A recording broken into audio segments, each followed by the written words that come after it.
mean, the one standout from this speech by Donald Trump is he didn't mention gun laws once. He's obviously trying to suggest that the problem is mental illness.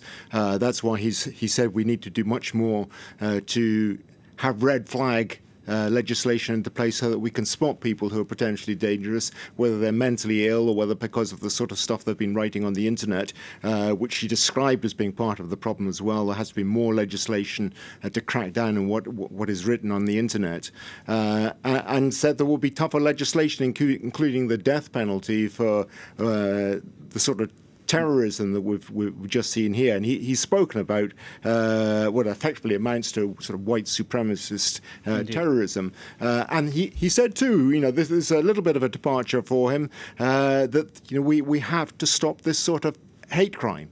There is no place in our society, he said, for this sort of hate crime.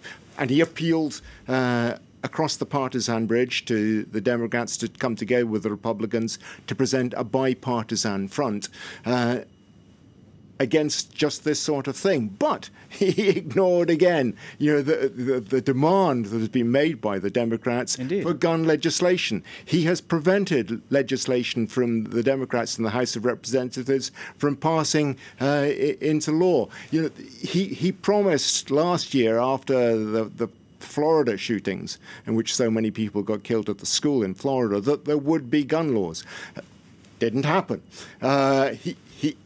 In a sort of praise of himself, he said that the administration introduced legislation against bump stocks, the device that enables semi-automatic weapons to fire even faster. But that really is the sum of it. There's nothing more than that that's been put into place. So I think most people will react with disappointment. Certainly Democrats will not be impressed by it. They won't be impressed by his appeal to go across the divide and act in a bipartisan manner, unless he's going to come up with something more than this, and to try to pair, as he did in a tweet earlier in the day, new legislation with anti-immigration legislation is clearly not going to go down at all well. Okay, we'll